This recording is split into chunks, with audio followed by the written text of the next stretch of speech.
En prisión preventiva están 10 de los 11 imputados por la muerte del matrimonio Luxinger-Macay después de este operativo que realizó la PDI en la Araucanía. Un caso que, recordarán ustedes, remeció al país en 2013 y que vuelve a poner en discusión también el tema de la seguridad en la región. Queremos profundizar en este tema. Para eso nos acompaña el senador de Renovación Nacional por la Araucanía, precisamente Alberto Espina. Gracias por estar con nosotros, senador. Hola, Sebastián, ¿cómo estás? Bienvenido, pues. Recuperándome aquí como perro chocado, parece. Así es, pues lo operaron hace poco, ¿no? Sí, me operaron hace 12 días de un quiste en la columna, pero ya estoy recuperado. No me dejan ir todavía a la región, así lo vemos. Pero ya la próxima semana estamos en plena batalla. Oiga, senador, bueno, abordemos este tema por uno de los casos que debe ser de los más emblemáticos en la violencia que se ha dado en la región en los últimos años, el incendio de la casa del matrimonio Luxinger-Macay, quienes fallecieron quemados, por supuesto, en aquel incendio, aquel 4 de enero del 2013. ¿Qué significancia tiene las diligencias que se hicieron ayer y la detención de estos 10 presuntos implicados en el caso? Bueno, que se está comenzando a hacer justicia respecto a uno de los crímenes más horrorosos que han ocurrido en democracia en nuestro país, que es un acto terrorista, sin lugar a dudas, porque quienes cometieron este atentado, recordemos, el día 4 de enero del año 2013, atacaron en la noche a dos ancianos que no tenían conflictos de tierras en su zona. Les quemaron su casa no con el propósito de robarles ni asaltarlo, los quemaron vivos, sino con el propósito de amedrentar, intimidar, para que todos los vecinos del sector dejaran sus tierras abandonadas. De manera que cualquiera que analice la legislación comparada chilena y la propia legislación chilena, no cabe duda que si hay un hecho característico de lo que es una conducta terrorista, que no es cometer un delito común, sino que amedrentar, intimidar, este es un caso. Me parece que lo que ha hecho la Fiscalía y la Policía, entre paréntesis, autorizado por un juez de garantía, porque estas detenciones las autoriza un juez de garantía, es un principio de justicia, porque sería imperdonable que nuestro país fuera incapaz de detener a quienes cometieron un crimen tan horroroso, tan cobarde y con tanto daño. Senador, ha pasado mucho tiempo desde que el hecho y recién se ven algunos frutos de las investigaciones. ¿Ha cambiado algo a su juicio de la forma en la que ha actuado la policía o el Ministerio Público allá en la región como para explicarse precisamente estos resultados?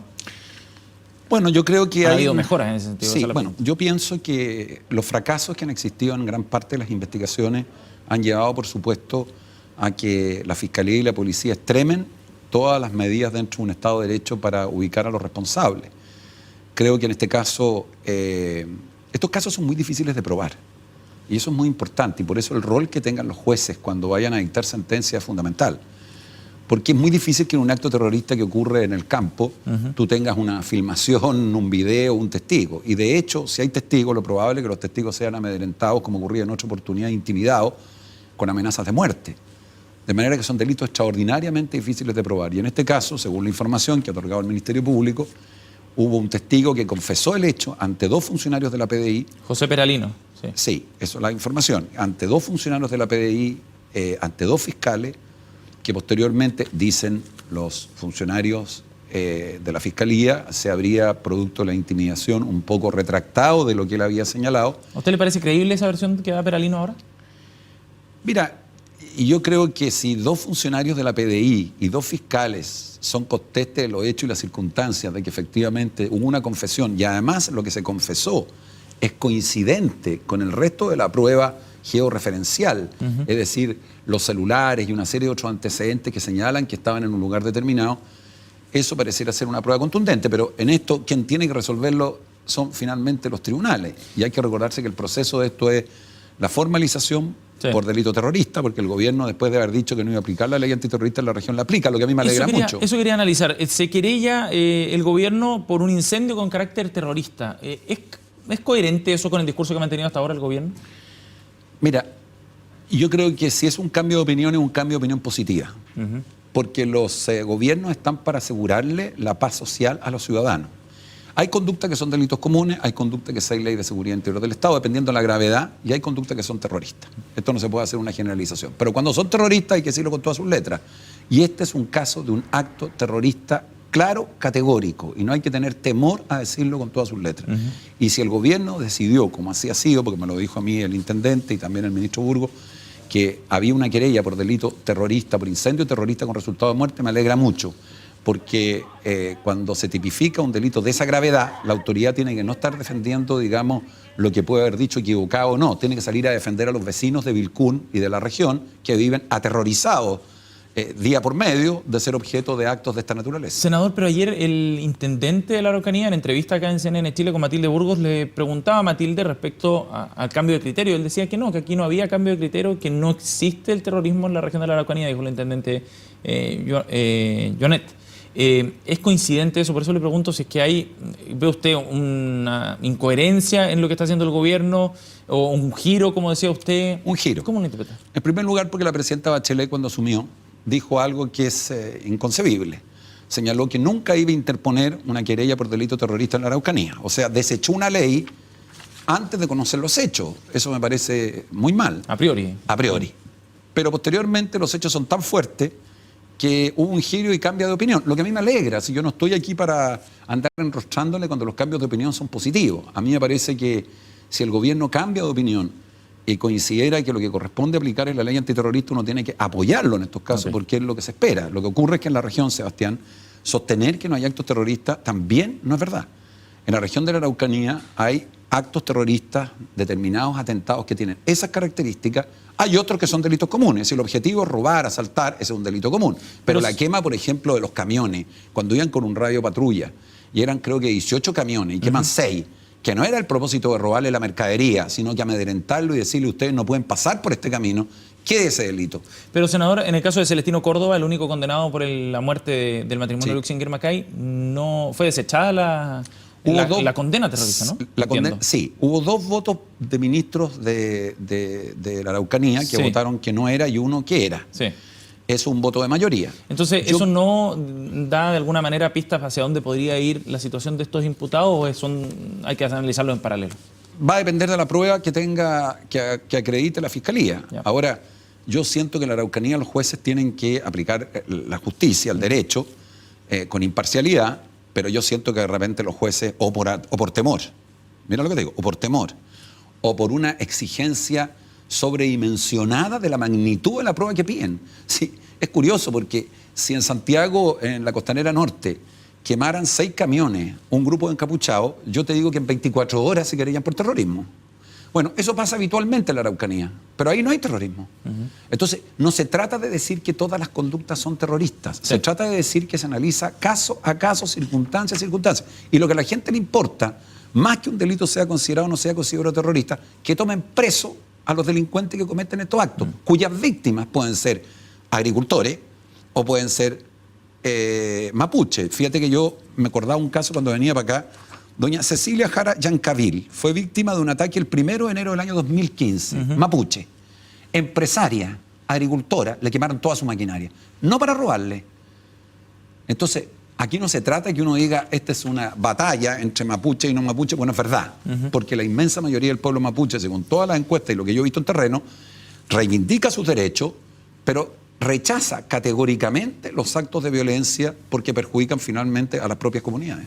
Senador, queríamos abordar otro tema junto a usted. Tiene que ver con una información que hoy día reveló La Tercera, de una diligencia que ha hecho el fiscal Pablo Gómez, quien está indagando el caso SQM. Solicitó antecedentes al Departamento de Justicia de Estados Unidos para aclarar el financiamiento irregular de campañas de SQM. A su juicio, el informe que entregó Sherman Sterling, la empresa que indagó en estos pagos de parte de SQM, no es suficiente y está recabando más datos.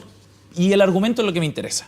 El argumento que entrega el fiscal Gómez es que hay antecedentes objetivos, dice, de que personas naturales o jurídicas asociadas a las campañas presidenciales de Eduardo Frei, Michelle Bachelet y de Sebastián Piñera podrían estar involucrados en estos pagos.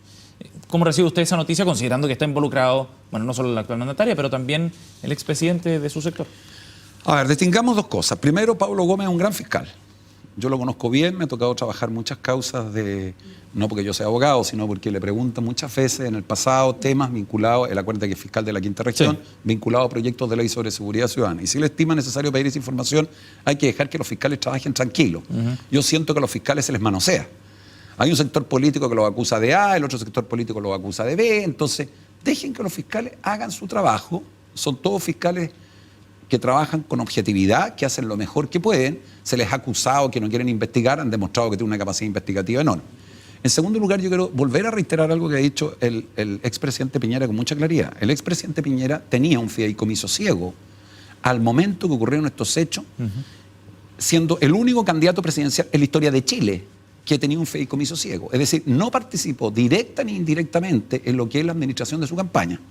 Entonces resulta curioso que al único que cumple con la ley, al único que dice, perdón, ni siquiera había ley, el único que se desprende de todo su patrimonio y de cómo se administraba su campaña, termine siendo por algunos mencionado que tiene participación en estos hechos. Pero el fideicomiso ciego tenía que ver con sus propias empresas, ¿no? Tenía que ver con todo lo que decía administración de los recursos de sus empresas. Pero no con los recursos de su campaña necesariamente. No. Aquí lo que aparece es empresas del presidente Piñera, según se ha señalado, que habrían emitido boletas a terceros.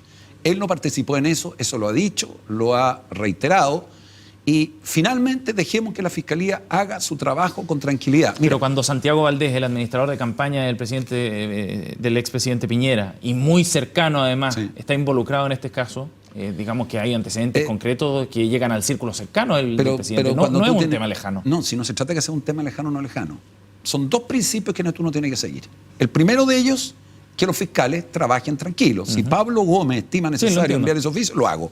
Segundo, me remito a lo que ha dicho Sebastián Piñera, que él tenía publicado un fideicomiso ciego y no participó en la administración de su campaña. Eso es lo que ha dicho.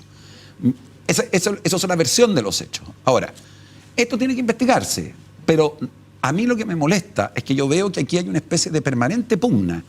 ¿Quién logra encontrar más gente de la nueva mayoría que está involucrado? Y al otro lado, ¿quién encuentra más gente de la oposición que está involucrado? Entonces hay un tironeo hacia los fiscales que no es entender la lógica que operan los fiscales.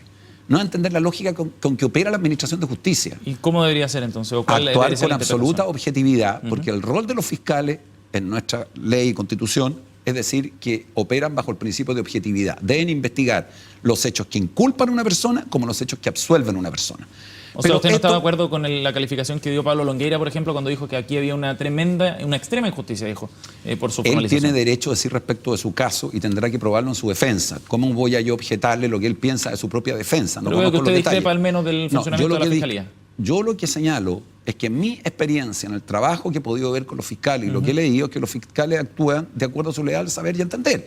Pero nosotros dediquémonos a hacer política, dejémonos a tener juicios de valor respecto de las conductas que ocurren en nuestro país. Uno podrá decir es delito o no es delito, pero es una conducta irregular o regular. Hay conducta evidentemente irregular en esta materia, pero dejemos, sin perjuicio del legítimo derecho de defensa que tenga Longueira y los demás, que es parte de un principio de la democracia, como también lo es del inculpado de cualquier delito, dejemos que funcione adecuadamente el Ministerio Público, que tiene fiscales a quienes conozco y cumplen su pega, perdóname, en circunstancias muy difíciles, bastante bien. Es mejor que la mayoría de los países. Pero es posible hacer esa pega, digamos, y hablar de política, de los trámites de las leyes en el Congreso, en fin, cuando se conocen este tipo de antecedentes, cuando además el fiscal Gómez, dentro de esta solicitud a Estados Unidos, también entrega antecedentes de personas naturales o jurídicas que estarían vinculadas a los partidos y menciona a todos los del espectro político, a lo más relevante, la UDI, RN, la ADC, el PS, el PRO, el PPD, los menciona casi todos. ¿Es posible separar las cosas, senador? Desde el punto de vista jurídico, por supuesto. Desde el punto de vista del juicio ético, no. Aquellas personas a las cuales se formalice o se les pruebe que han tenido una participación en financiamiento ilegal de la política a través de un proceso justo, obviamente eso tiene un reproche ético y moral fuerte. Pero ese es un tema que se resuelve por la vía del juicio ético y moral. Nadie puede decir que esto es bueno y no desprestigia a la política, al contrario, la desprestigia. Pero el ámbito judicial, dejémoslo que opere como pasa en los países civilizados, que opera en forma tranquila, clara, y se permite que se trabaje a los fiscales. Yo digo, nosotros tenemos una cuestión bien excepcional como país. Son pocos países en que se investigan estos hechos, los fiscales. Todo esto partió diciendo que no se iba a investigar nunca nada. Resulta que los fiscales han ido avanzando, han ido investigando, ganarán algunas causas, perderán otras, pero el sistema ha ido funcionando como corresponde. Y eso es lo que yo sostengo, hay que permitirle que lo haga, no solo en estos casos, sino que en todo el resto de los delitos, porque en Chile hay muchos delitos que hoy día, francamente, no se investiga o cuyas investigaciones resultan absolutamente insuficientes, como ocurre en la impunidad en Chile, delitos de robo, de colusión y otros de esa característica. Senador Espina, gracias por haber venido. Gracias a ti, que te vaya súper bien.